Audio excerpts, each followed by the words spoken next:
Bismillahirrahmanirrahim. Assalamualaikum warahmatullahi wabarakatuh. Halo teman-teman semua, kembali lagi di video 30 sahabat Nabi yang mungkin belum pernah kalian dengar. Hari ini kita sudah memasuki tokoh kita yang keenam. Siapa dia? Dia adalah Ubadah bin Somit. Ubadah bin Somit ini berasal dari kaum Ansor, tepatnya dari suku Khajraj. Ia pertama kali masuk Islam ketika Baiat Aqobah yang pertama, di mana ia termasuk salah satu dari 12 orang yang menyatakan keimanan, menjabat tangan Rasulullah Muhammad SAW dan menyatakan kesetiaan terhadap beliau.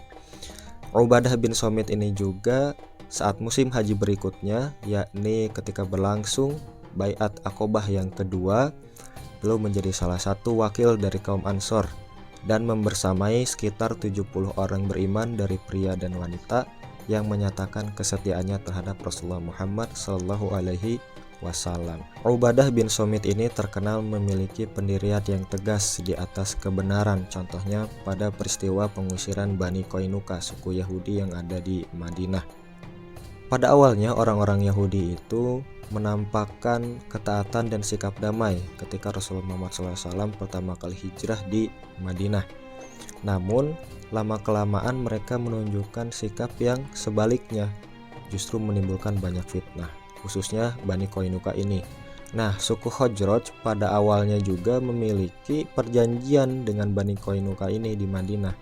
Namun karena fitnah yang orang-orang Yahudi ini lakukan dan menimbulkan keributan di kota Madinah, maka perjanjian itu oleh Ubadah bin Somit dibatalkan sehingga pengusiran Bani Qainuqa tetaplah terjadi. Ubadah bin Somit sebagai salah satu wali dari keluarga di suku Khajraj membatalkan perjanjian dengan Bani Qainuqa itu, dan dia berkata, sesungguhnya aku hanya menaati pimpinan Allah, Rasulnya dan juga orang-orang beriman.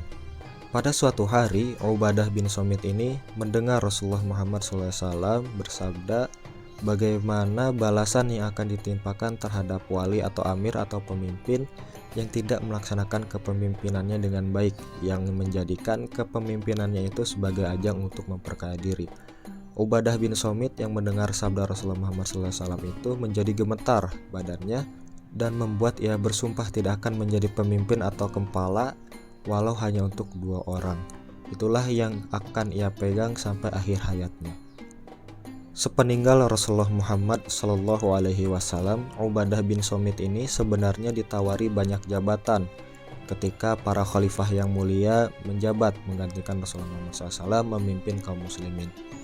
Namun karena ia selalu teringat-ingat bagaimana Rasulullah Muhammad SAW menceritakan balasan yang mengerikan terhadap wali atau pemimpin yang tidak menjalankan kepemimpinannya dengan baik, maka ia selalu menjauhi jabatan-jabatan tersebut. Ubadah bin Somit ini lebih memilih untuk mengajarkan Islam dan fokus pada pendidikan umat. Ia membentuk 3 serangkai dengan para sahabat yang mulia lainnya, yakni Mu'adz bin Jabal dan juga Abu Darda, yang mana ia mengajarkan Islam di daerah Syria. Ia pun sempat bermukim di Palestina ketika gubernur saat itu yang memimpin adalah Muawiyah bin Abi Sufyan dan juga khalifah yang memimpin adalah Khalifah Umar bin Khattab radhiyallahu an, Amirul Mukminin. Ubadah bin Somit ini di Palestina, di Syam yang saat itu dipimpin oleh Muawiyah bin Abi Sufyan, melaksanakan salah satu tugas yang dibebankan oleh Khalifah Umar bin Khattab. Namun ada satu penglihatan yang senantiasa mengganggu batinnya, di mana ia melihat jurang perbedaan kepemimpinan yang amat besar yang dilakukan oleh Khalifah Umar bin Khattab yang tegas, lagi zuhud dan begitu luar biasa kepemimpinannya, sedangkan di Syam Muawiyah bin Abi Sufyan itu ya katakanlah lebih banyak mendedahkan hidupnya untuk dunia seperti itu. Sehingga Ubadah bin Somit ini yang memiliki sifat gigih dan juga tegas terhadap kebenaran, pada akhirnya tidak serak dengan kepemimpinan yang dilakukan Muawiyah bin Abi Sufyan ini di bumi Syam. Oleh karena itu, Ubadah bin Somit sempat melakukan koreksi terhadap kepemimpinan yang dilakukan oleh Muawiyah bin Abi Sufyan di bumi Syam. Dan ia pun sempat menasihati seorang Muawiyah bin Abi Sufyan ini karena kepemimpinannya yang dianggap terlalu jauh beda dengan apa yang dilakukan Khalifah Umar bin Khattab di ibu kota di Madinah. Namun karena ia tidak ingin berlarut-larut terhadap pertikaian dan juga sepertinya jurang pemisah antara hidupnya yang zuhud dengan hidupnya seorang gubernur Muawiyah bin Abi Sufyan semakin lebar, maka ia lebih memilih menyingkir untuk kembali ke Madinah.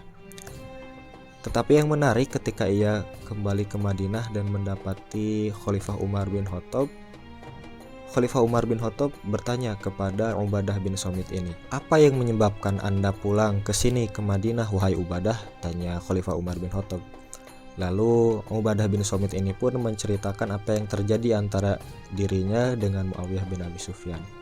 Karena Khalifah Umar menyadari akan amat bahaya jika seorang pemimpin seperti Muawiyah bin Abi Sufyan tidak dikelilingi oleh orang zuhud dan sholih, maka justru Khalifah Umar bin Khattab memerintahkan Ubadah bin Samit ini untuk kembali ke Palestina, ke bumi Syam. Khalifah Umar bin Khattab berkata, "Kembalilah segera wahai Ubadah ke tempat Anda yang dahulu, ke Palestina, ke bumi Syam, karena akan sangat jelek jika satu negeri tidak memiliki orang seperti Anda." Maka kembalilah Ubadah bin Samit ini ke Palestina disertai dengan surat secara langsung dari Khalifah Umar bin Khattab yang ditujukan kepada gubernur Muawiyah bin Abi Sufyan yang isinya, "Tidak ada wewenangmu wahai Muawiyah bin Abi Sufyan sebagai amir terhadap Ubadah." Sehingga Ubadah menjadi seseorang yang merdeka, menjadi amir bagi dirinya sendiri.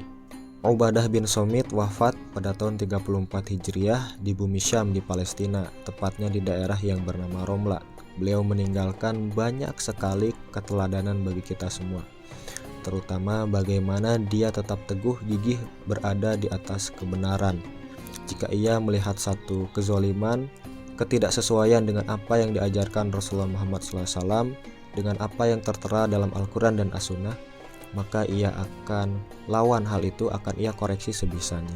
Itulah yang bisa kita pelajari dari seorang Ubadah bin Samit, seseorang yang gigih di atas kebenaran.